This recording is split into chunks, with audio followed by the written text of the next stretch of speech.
A scaled-back proposal to repeal Virginia's antiquated constitutional ban on same-sex marriage was blocked Friday by the Republican-controlled House of Delegates, despite supporters' attempts to win bipartisan votes by stripping out any language overtly backing LGBTQ equality.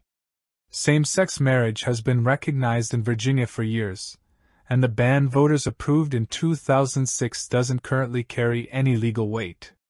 But after the conservative-leaning U.S. Supreme Court overturned the constitutional right to abortion last year, LGBTQ advocates say the issue of marriage equality looks less settled than it once did. Just prior to Friday's vote in the House Rules Subcommittee set up to hear proposals for constitutional amendments, a representative of the socially conservative Family Foundation raised the prospect of the Supreme Court overturning the 2015 Obergefell v. Hodges decision that legalized same-sex marriage nationally.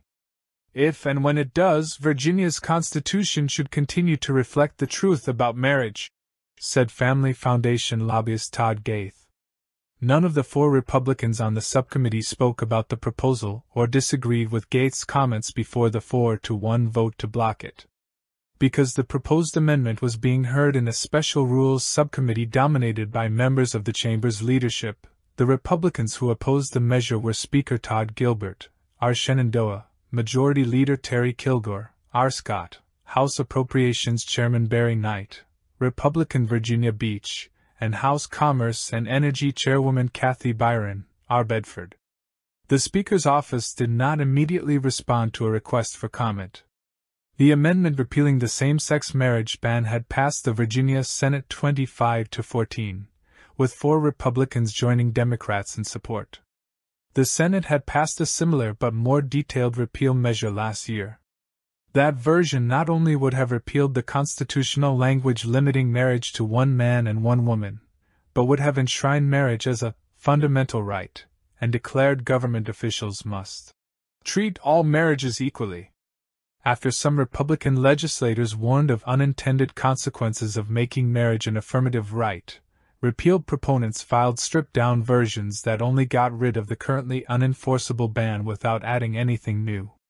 The repeal legislation provides a fundamental dignity and equality to our families, friends, neighbors, and to me. Senator Adam Ebbin, d'Alexandria, one of the Virginia General Assembly's first openly gay members, told the subcommittee. Delegate Tim Anderson, Republican Virginia Beach, had filed an amendment similar to Ebbin's, saying prior to the session that support for same-sex marriage aligned with conservative principles like small government and equal treatment under the law. 6 Democrats and 1 Republican, Delegate Glenn Davis, Republican Virginia Beach, had co-patronied Anderson's measure, indicating it would have had a chance of passing if it had cleared the committee process and gotten to a full floor vote. Republicans have a 52-48 majority in the House.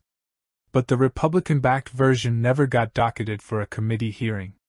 If it had passed, the amendment would have needed General Assembly approval again next year before going to voters in a 2024 ballot referendum.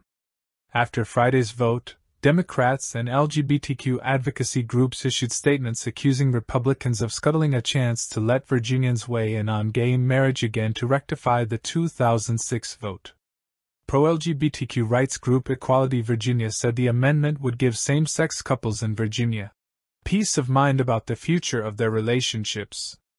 There has been a common theme from the anti-equality leadership in the House of Delegates this session: pass anti-LGBTQ+ bills, kill any proactive protections for our community, and do all of this without consulting LGBTQ+ Virginians or taking us seriously as people and constituents, said Equality Virginia Executive Director Narissa Rahman.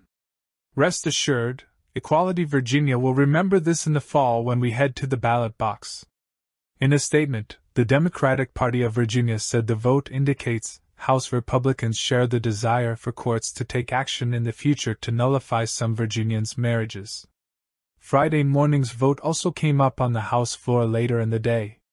We already know that folks like the Family Foundation and other extreme elements of the party are salivating at the opportunity to start taking these freedoms away, Delegate Marcus Simon, D. Fairfax, said as he recounted what had happened in the subcommittee. No Republican stood to offer a rebuttal. The only other group to speak against the repeal at Friday's subcommittee hearing was the Virginia Catholic Conference. If you believe, as we do, that marriage is the union of one man and one woman and that we should preserve this original design, please vote to continue reflecting that in our state constitution, said Catholic Conference Executive Director Jeff Caruso.